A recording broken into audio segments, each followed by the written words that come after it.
ये इतना खतरनाक नियम है, लग गया जिस एरिया में ना पुलिस खत्म। और आर्मी किस तरह से ट्रीट करेगी आपको पता ही है। बंदूक लेके घुसेगा 5 गो कमांडो, 2 बजे रतिया को धाए धाए दरवाजा पीटेगा, सब तनी सा लेट हुआ तूर देगा।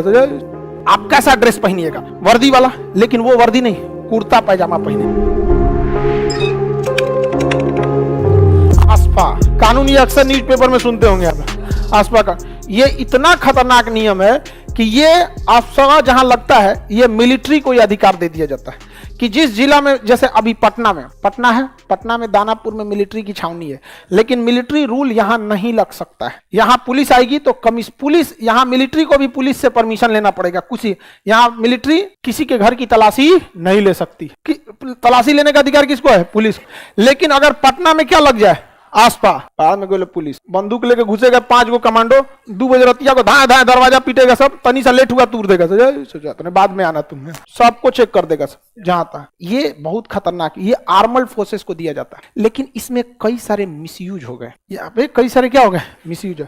ऐसे कश्मीर में 1-2 इनकाउंटर हुए थे सब, जिसके मामले कुछ ज्यादा आगे जाके तूल पकड़ लिए। बाद में सेना को रियलाइज हुआ कि बहुत कठोर तरह से अगर हम आतंकवाद को दबाएंगे ना, तो इससे आतंकवाद को ही फायदा हो जाएगा। क्योंकि जब हम बहुत कठोरता से दबाते हैं ना, तो ऐसा हो सकता है कि क्रॉस फायरिंग में हम गोली मारे किसी और को, लग जाए किसी और, जानबूझ के ना मारे बट क्रॉस फायरिंग में हो सकता है। और इसी का मुद्दा उठा लेंगे आतंकवादी की, बताओ इसने क्या किया था, जो तुमने क्या किया, मार दिया।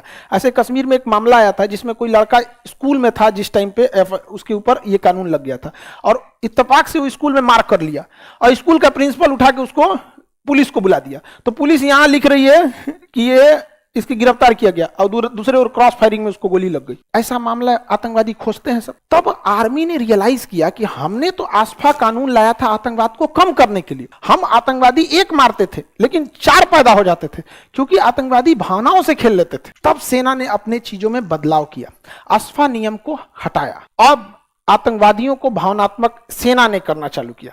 अब कोई आतंकवादी घेर लेते हैं तो सेना चारों ओर से घेर के गोली चलाती है ताकि उसकी गोलियां खत्म हो जाए। जब गोलियां खत्म हो जाती है तो आराम से बुलाया जाता है, बेटा आजा, मैं वादा करता हूं तुझे नहीं मारूंगा। आप ऐसे वीडियोस देखे होंगे बहुत, समझ में आ गया कि नहीं? इससे आतंकवादियों का मनोबल टूट जाता है। कहते हैं कि नहीं, हम फौज को जितना गलत समझ रहे थे उतना गलत नहीं।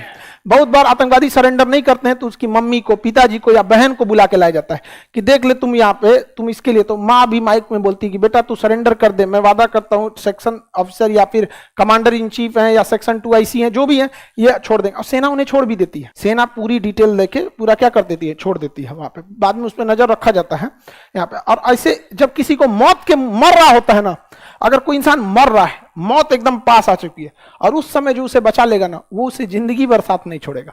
तो एकदम सेना के हाथ में बंदूक था, और तब सेना जब छोड़ती है कहती देखो अगर ये बंदूक तुम्हारे हाथ में रहता ना, तुम हमें मार देते, लेकिन मेरे हाथ में, हम चाहे तो तुम्हें मार देंगे, लाश भी नहीं मिलेगा घर में, लेकिन हम तुम्हें जिंदा लौटा रहे हैं। ये फर्क होता है एक पाकिस्तानी एक हिंदुस्तानी में। तो इसका काफी पॉजिटिव इफेक्ट पड़ा। इसका क्या होगा? काफी पॉजिटिव इफेक्ट पड़ा। जैसे आप ही लोग हैं, नहीं पढ़ते हैं तो हम आपको पीटते हैं, लेकिन बाद में आपको हम कहते भी कि देखो बाबू पढ़ो। लेकिन अगर कोई नहीं पढ़े, अब मार को हाथ पर तूड़ दे यहाँ पे, तो हो सकता है कि 1 हफ्ता तक लड़के पढ़ाई करें, लेकिन कल्पना कीजिए 6 महीने बाद ये क्लासरूम क्या होगा, भाग जाएगा। समझ आप? कई को तो आगे बैठना आप कैंसिल कर दिए। समझ में आया कि नहीं आ गया? यहाँ आप लोग का ही बंद हो जाए। अब समझ में आ रहा है कि नहीं आप? आर्मी में सेक्शन 2 IC रैंक कौन होता है? सेकेंड इन कमांड होता है। किसी भी चीज का सेकेंड इन कमांड होता है, second in command 2 IC, company 2 IC, section 2 IC, किसी भी चीज का 2 IC होता है। क्या हुआ जी तुमको? चक्कर आने लगा? जाओ जाओ जल्दी जल्दी खोलो, इस हॉल में ही जल्दी जल्दी खोलो। देखो जी इसको चक्कर आ गया। आगे बढ़े। आसपास समझ में आ गया कि नहीं आ गया? ये बहुत खतरनाक कानून है आसपा कानून। लग गया जिस एरिया में ना पुलिस खत्म, पूरा कौन ले लेता है? और आर्मी किस तरह से ट्रीट करेगी आपको पता ही है, उसको कोई झमेला नहीं। अच्छा, आतंकवादियों की एक चीज देखिएगा, आतंकवादी कभी भी ना माइंड से खेलते हैं। वो बंदूक से दिखते हैं कि लड़ रहे हैं, लेकिन आतंकवादियों का मुख्य उद्देश्य होता है कि कैसे भी हिंदुस्तान में आतंकवाद को धार्मिक रूप दिया जा सके।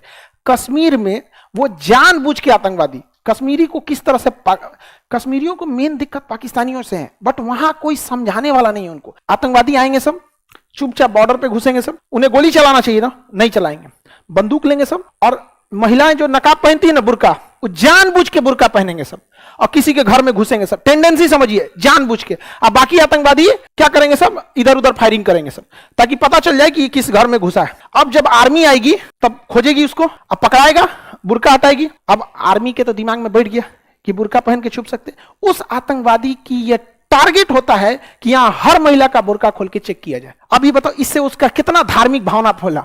अगर भारत में किसी महिला का घूंघट उठा के पुलिस चेक करने लगे, लोग पुलिस के खिलाफ नहीं हो जाएंगे। लेकिन यहां के लोग बेचारे नहीं समझ पाते हैं कि यह पाकिस्तानी अब जिन्ना किस कदर का इंसान था, जिसने धर्म के नाम पे देश बना दिया, वो कश्मीर तोड़ने में उसको क्या जाता है। सोच सकते हैं आपको लगता है कि यह काम वो जानबूझ के करते हैं।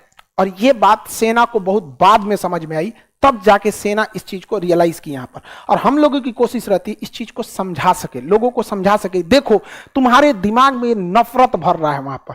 अब मजबूरी है सेना की, नहीं हटाएगा तो मार देगा उसमें गोली, समझ में आ गया कि नहीं आ गया। अब उसके चक्कर में सब पे जानबूझ के आएंगे सब, जबकि उसके पास सुसाइड जवार होता है, उसको मरने के लिए आया है, लेकिन मरने से पहले वो बदनाम करके जाएगा, मरेगा। और अब बताइए किसी की बहन का अगर मान के चलो रात में कोई आया, चेहरा खोल के देखे लड़का है कि लड़की, हालांकि आर्मी कुछ मिसबिहेव नहीं करती, लेकिन मजबूरी है उसकी, क्या पता उसी के भड़क में छुपा रहेगा, चली जाएगी, मार देगा गोली, मार दिए हैं सब, मारा है सब यहां पे।